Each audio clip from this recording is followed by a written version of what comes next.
When you stop worrying about what everybody else thinks and you go with what you feel at your core, it's always going to lead you in the right direction. And I tell people in leadership exactly the same thing. You know, you're going to get so much more buy-in and so much more engagement and so much more trust and loyalty from people on your team if you're authentic.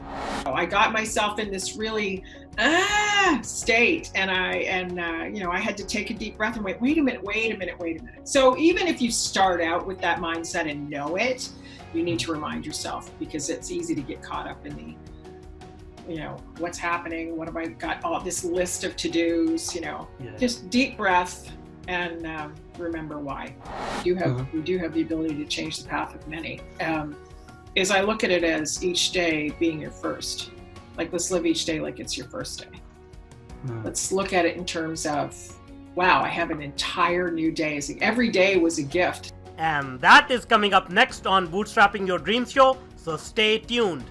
So, the big question is this: how are ambitious people like us, who don't have a lot of resources, did not go to Ivy League colleges, were not born into wealth, how do we become resourceful enough, use our creativity, our dedication, and a little bit of crazy to bootstrap our way to realizing our dreams? Whether it is launching a new company, launching a new app, or making it to the top of the corporate ladder. That is the question, and this podcast will give you the answers. We have created a tremendous community of bootstrappers, entrepreneurs, and professionals who are ambitious, resourceful, and want to get things done. We brainstorm, support, and help each other out. So come join us. Navigate to bootstrapping.group, join today, and get the Startup Founders Technology Accelerator video series absolutely free. If you enjoy this video, then do let us know by hitting that like button now. Or if you want us to improve our content, then go ahead and hit that thumbs down button and give us your honest feedback in the comment section below. Here at Tetanoodle, we are passionate about entrepreneurship, technology, and innovation. Every week, we bring you insightful and engaging videos, interviews, tips, tricks, and strategies to help you grow your business or rise in your corporate profession. If you're new here, please do consider subscribing, and do not forget to hit that bell icon so that you are notified when we publish new content. Hello and welcome to this new episode of Bootstrapping Your Dreams Show. I'm your host Manuj Aggarwal, and today we'll be talking with Leana Delle. So Leana is an Amazon best-selling fiction author who completed her studies in creative writing through Southern Methodist University in Dallas, Texas. She's a popular TEDx speaker and creator of host of Girlfriend, We Need to Talk, a weekly podcast featuring conversations with outstanding women. So Yes. Welcome, Leana. Thank you. So good to be here. Yeah, we're excited about talking to you today. So tell me a little bit about your business, about what you do, and obviously about your podcast as well. I just love anything that's creative. I kind of get obsessed with that kind of thing. The writing piece, it all started, we'll get to a friend of mine who kind of inspired me to do all kinds of cool stuff, but I'm not one to sit still. So anything that I can get involved in, I'm involved in it, anything like that. So, I mean, we can talk about a business model later, but I'm all in for writing, speaking, anything communication related. I love. Mm-hmm. So I love doing this right now. Awesome. That's great. And when did you get started in this? Can you take us down the memory lane and tell us a little bit about, your career, how you got started in this whole thing? The journey? Mm-hmm. Well, that was related to a friend of mine, Janess. So my background's actually nursing. So I worked in critical care for many, many years. And I did travel nursing. I was doing a contract at St. Thomas Hospital in Nashville, Tennessee. And I met a very, very good friend of mine, a couple, but Janess Orange was her name, and she was just a wonderful person. And in the course of developing our friendship, she got cancer. And she was diagnosed right from the start with stage 4 breast cancer that had already metastasized. And that was, I found out later that she was only given 6 months to live, but she lived for 3.5 years, and we got to be really, really super close during that time period. One night we were sitting around just chatting, and I told some ridiculous story, and she looked at me in all seriousness. She had kind of one of those aha moment looks on her face, and she said, "You're a writer." And I said, Mm. no, I'm not. Like, that's just ridiculous. And she said, no, you are. And you have to promise me that you'll write a book someday. Mm. To which I responded, thank God you didn't say climb Mount Everest, because I mean, she's one of my best friends and she's dying. So I'm going to, whatever Mm. she asks me to promise, I'll do. Mhm. So it took about 2 years after she passed to get into a creative writing class at SMU in Dallas. And I loved it. I was amazed. I had no idea. That one little moment in time where she verbalized something instead of just maybe thinking it. And Mhm. I'm always telling people, if you think something about someone, verbalize it, because it has potential to change their path. Mhm. And I wrote a book. So I wrote the book to keep the promise, but I loved the process of doing it. Oh, And that's that just amazing. forayed into everything else that I've been doing has been connected to that. It just opened up a whole world of possibility for me that I didn't know existed. And it's kind of That's beautiful. snowballed since then. That's awesome. A very good Yeah. story. And as you rightly pointed out, there is only one sentence somebody needs to say, or one sign that you Oh, need to get to change your whole life trajectory. And uh, the strange thing is, sometimes you don't even realize that you have it in you. Just like you mentioned, you said that uh, you were you did not consider yourself being a writer. So that's an amazing story. Now, like, is there any other related story that you have come across in your life or some other people's lives or your readers' lives, which have changed their life radically just by one sentence, one small event, or something like that? I know many people in my life who've had that experience where someone has said something to them. And even the podcast is there, and just little circumstances. I had a previous podcast with a friend of mine, Mike Matthews, and we used to meet. We were accountability partners, so we would meet at Starbucks, and we were both on our little journeys of writing and doing whatever we were doing, and we would get into these really in-depth conversations, and we noticed people starting to lean in to sort of listen to us. Mm. And he said, maybe we should do a podcast. And I said, what the hell's a podcast? No Yeah. idea. Never even Yeah. heard of them. And that just blossomed into something huge as well. But I really believe that I know I just said it, but I'm a really strong advocate of, I mean, how many times in a day do you walk past someone and think, oh man, they look really nice, or I'll bet they would be really good at. There's been many times, even in my nursing career, there were times when people came up to me and said, I think you'd be really good at. And I thought, no, no way. But Mhm. then you start to think about it. Sometimes, Yeah. unless something's presented to you, it just never comes under your radar. So Yeah. speak Yeah. up. That's what I say. That's so true. And to your point, something similar happened to me as well when I started my podcast. I was sitting with a friend in a coffee shop, and he suggested you should start a podcast. I was like, I don't know anything about podcasting. I've not heard a podcast in a long time. But then, as you start to sort of go down this path, things just automatically start to happen. So They it's do. almost, yeah, it's almost like your destiny, right? Like you said that you enrolled in this class and you loved it, and so it's just strange how this all works, and once Yes. you find your calling, things become so effortless and just they just go on autopilot, right? Yes, they do. It's amazing. It really is incredible.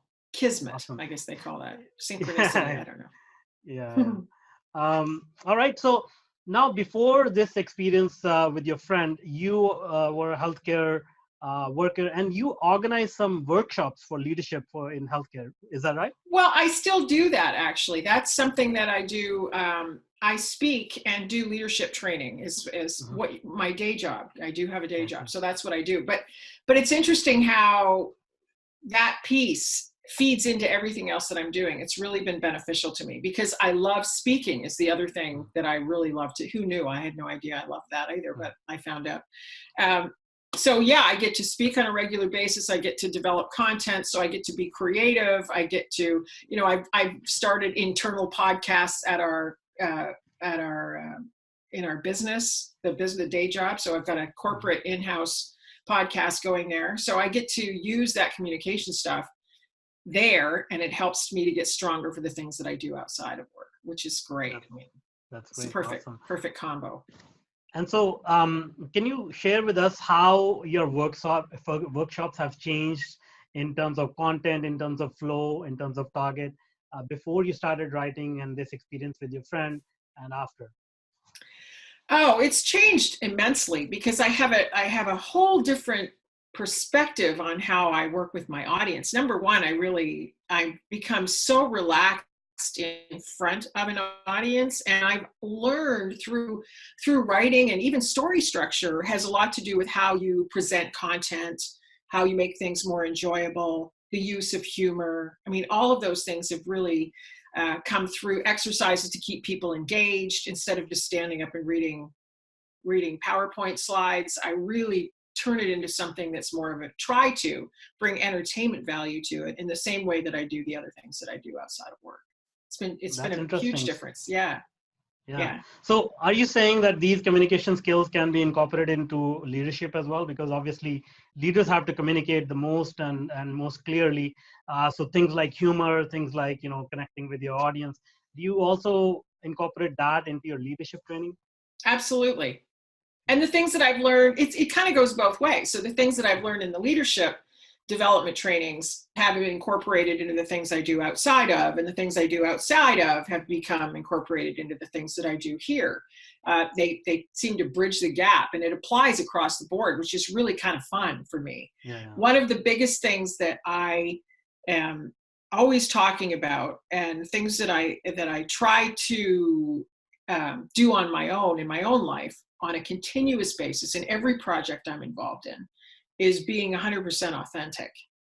To Mm-hmm. me, that's the game changer right there. When you stop worrying about what everybody else thinks and you go with what you feel at your core, it's Mm-hmm. always going to lead you in the right direction. And I tell people in leadership exactly the same thing. You're going to Yeah. get so much more buy-in and so much more engagement and so much more trust and loyalty from people on your team if you're authentic. It's when you try not to be that you've lost them, right? I Yeah. mean, Yeah. For it sure. kind of For sure. all falls under the same umbrella in a weird way. Yeah. Yeah. Well, it's Yeah. kind of hard living in this era of social media and Instagram influencers. So it's kind of hard not to sort of let that inauthenticity rub off. But you're absolutely right. If you're authentic and if you can actually stay your course, the results are much better in the long term than trying to pretend to be someone you are not. Right. Yeah. I mean, it just So, eats away at you ultimately. I mean, yeah. Exactly. the joy just gets sucked right out of everything you're working on Yeah. Yeah. eventually. Yeah, that's right. It's too So much now, work trying to be somebody else. yeah, that's true. That's true. You get to remember, like, what did I say at that time? What did I pretend to That's be? right. Exactly. um, Now, tell me a little bit on this podcast. We also focus a lot on mindset and positive thinking. So, as you sort of try to put yourself out there, you were outside of your comfort zone. You didn't think you were a writer, but you wanted to try it. So, did you run into any obstacles, any challenges along the way, or was it a very smooth ride? All along from start to finish. Well, I wouldn't say smooth. I wouldn't say super rocky either.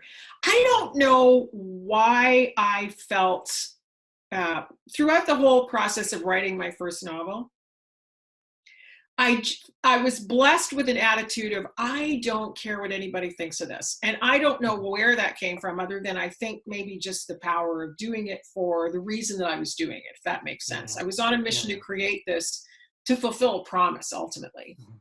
Yeah, But yeah. I think that what can happen is that a lot of times we get bogged down by that. Every once in a while, a little voice will come into my head and say, oh, but what if people, but what if they, um, the power of they just needs to go away. You need to try and rise above that. I think that with the podcast, and certainly when I do speaking, when I did the TEDx, it was the same thing. I just thought, what have I got to lose? I'm just going to go out Mhm. there. But if you can get rid of that voice, or at least argue with it, Mhm. you're a lot further ahead than if not.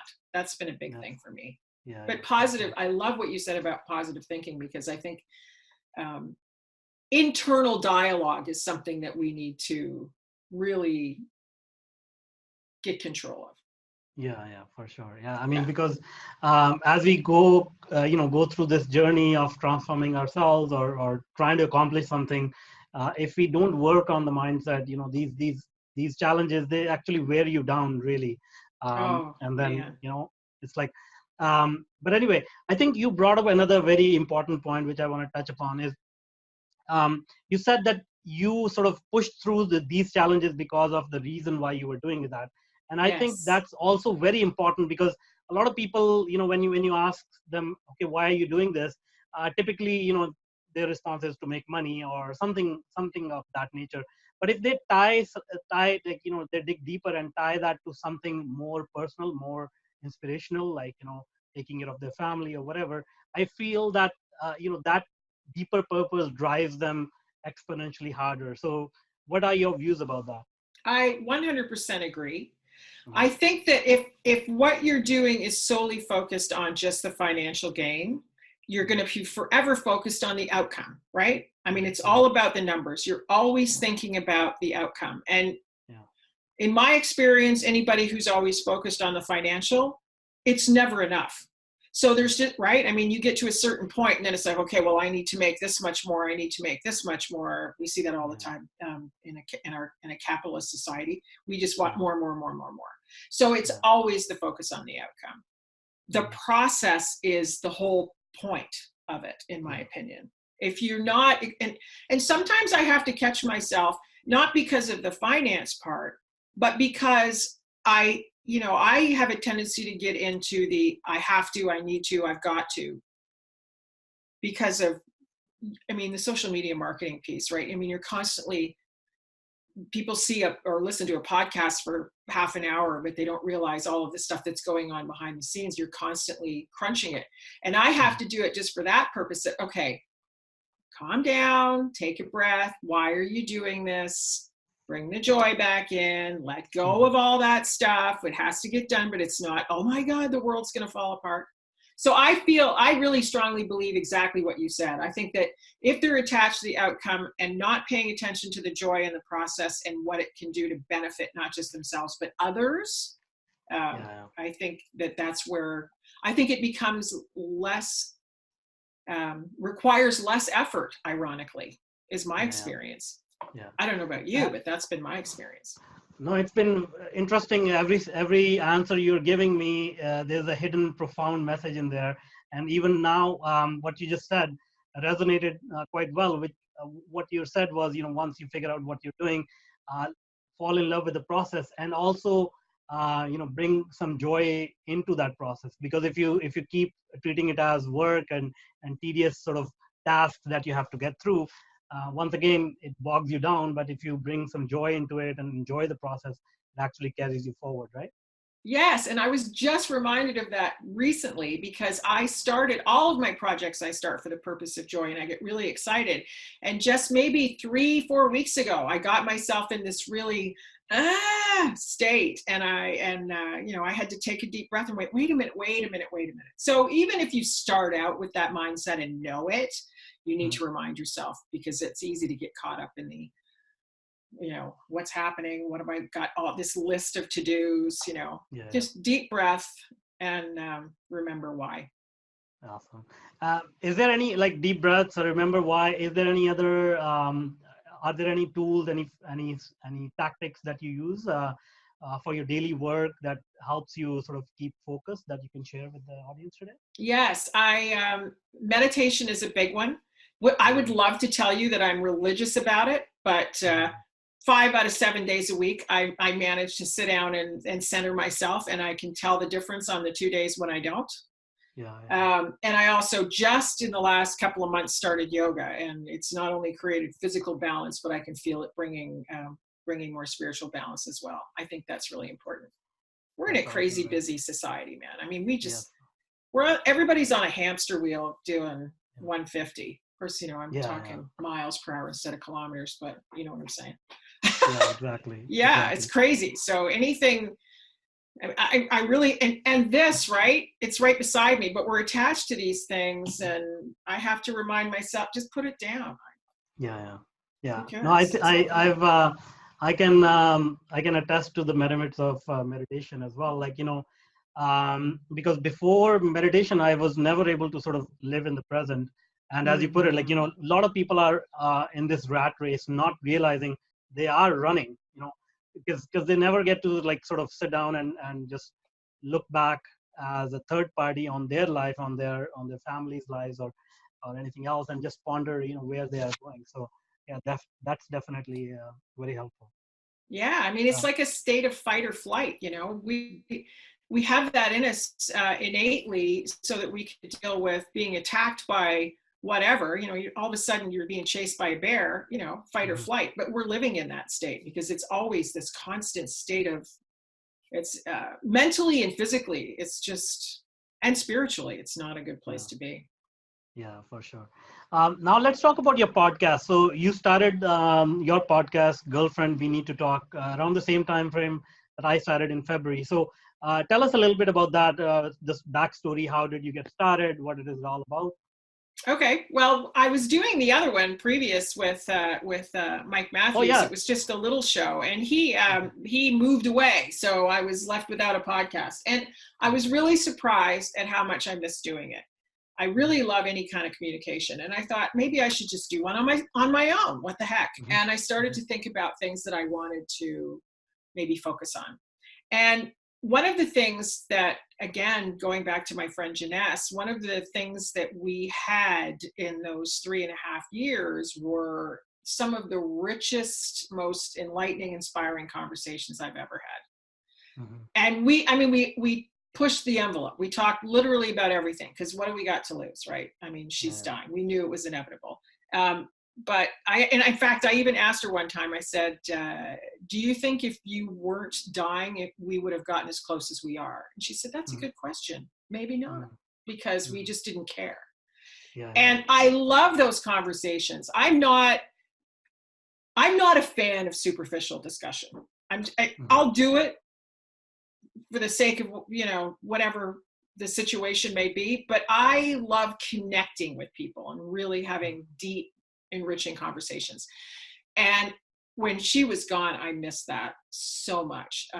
And I just feel, I mean, one thing, I am a woman, obviously, so I can relate to that demographic, but I just wanted to really inspire women to take ownership and just do the thing that they're the most afraid to do. That's my passion.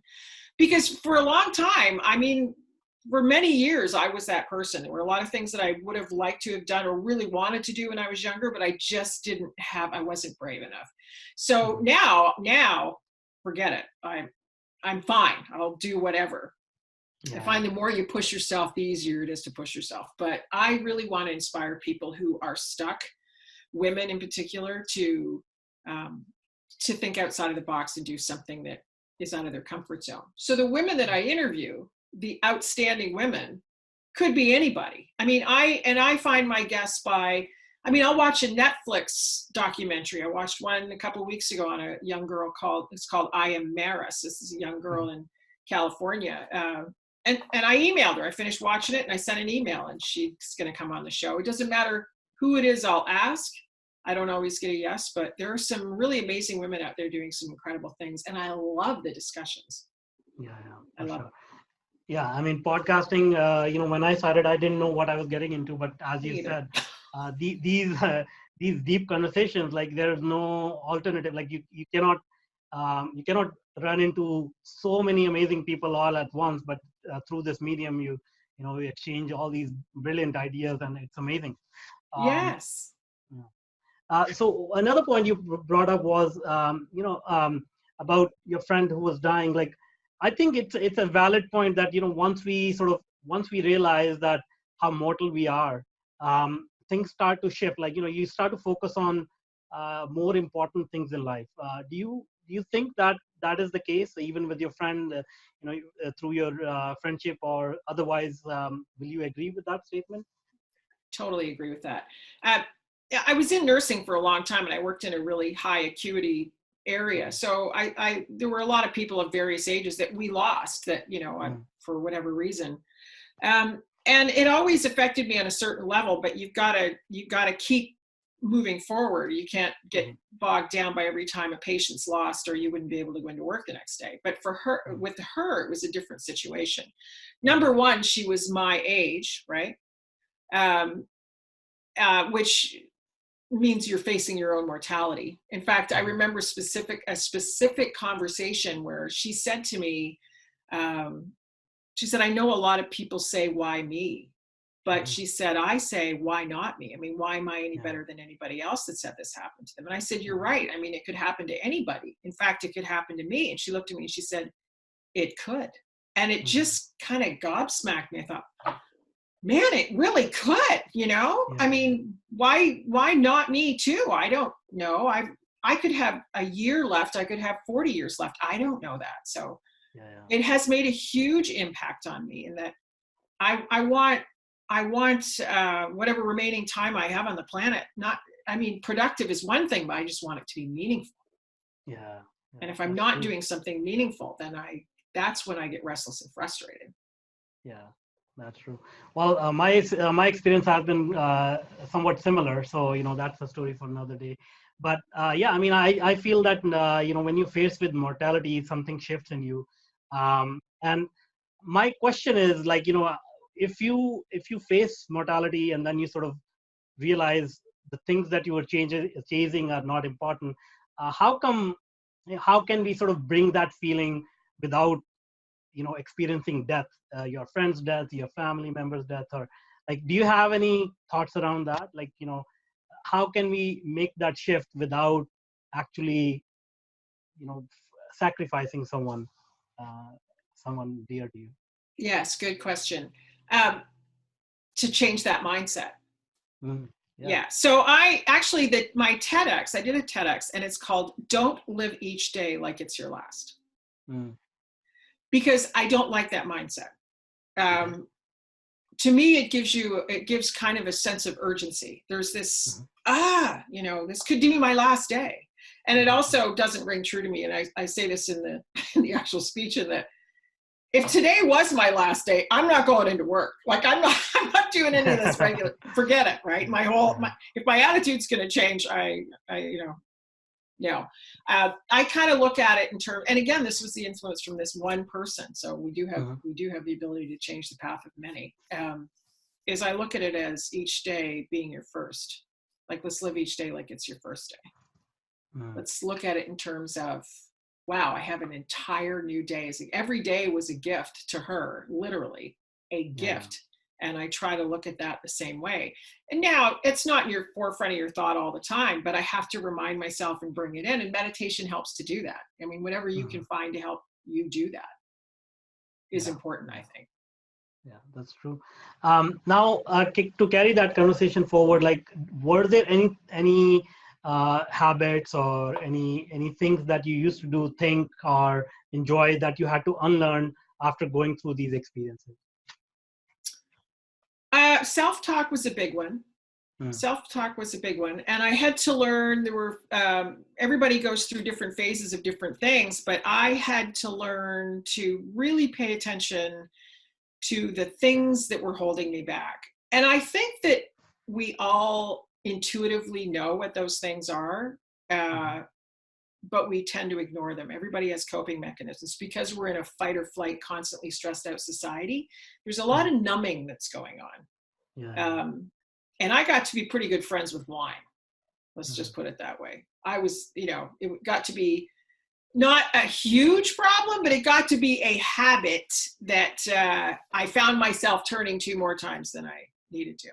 And I would hear this little tiny whisper in the back of my head saying, this is holding you back, this is holding you back, this is holding you back. And then I get stressed out and pour more. So it just gets to be this vicious cycle. So I had to really removed myself from that entirely for a couple of years. And now it's just moderation because I'm in a better place mentally. But that was a big one for me at the time. But I think everybody has something like that. It could be this.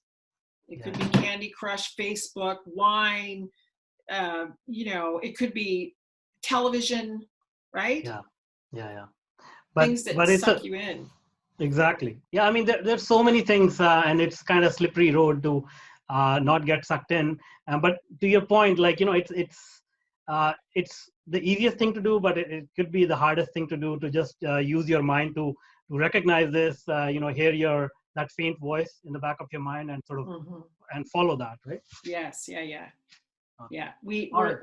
We're kind of afraid sometimes to quiet our mind in case things come up that we don't want to deal with, but we're so much better off if we deal with them, man. Exactly. No, it's fascinating you brought it up. Now, I talked to a few relatives of mine and sort of, asked them to meditate or follow a spiritual path. And they actually said to me that they were afraid what may come out if they did that. And they said that, what if I divorce my wife? Or I'm like, why would you say that? Maybe there is something going on already, which is why you're bringing it up. Yes. But in any case, yeah. So, yeah, that's exactly it. Yeah. So a lot of people are, scared to look inside, but I think that's very important to do that if you want to move forward and achieve true happiness, right? Yes, absolutely. You become unstoppable. Exactly. That's my opinion. Great. This has been a very enlightening conversation. Thank you so much for being with us today. Now, before I let you go, before I let you go, can you tell us how people can reach out to you? Absolutely. I have two websites. I actually have leanadelle.com. That's my writing, everything, speaking, whatever, speaking engagements, whatever. So that one, leanadelle.com. And the other one is girlfriendweneedtotalk.com. That's the podcast website. And then I'm on social media at Leana Delle. Awesome. That's great. Well, thanks once again for being with us. Thank you. I enjoyed it thoroughly. And that's all for now. Until next time. Now, if you're an entrepreneur or a career professional, then I invite you to join our growing community. Navigate to bootstrapping.group. As a welcome bonus, you will get the Startup Founders Technology Accelerator video series and Mastering Your Inner Game video series absolutely free. This series of short videos address some core issues which are instrumental in helping you move forward in your business or career. The videos are yours to view and share for free. No obligations or strings attached, except for one. You have to take action and implement it. So join us today. Navigate to bootstrapping.group. If you want more engaging videos and insightful interviews with industry's thought leaders, then check out the other videos we have picked for you. The link is right there. And if you want to be notified about our new content, please do consider subscribing to our channel.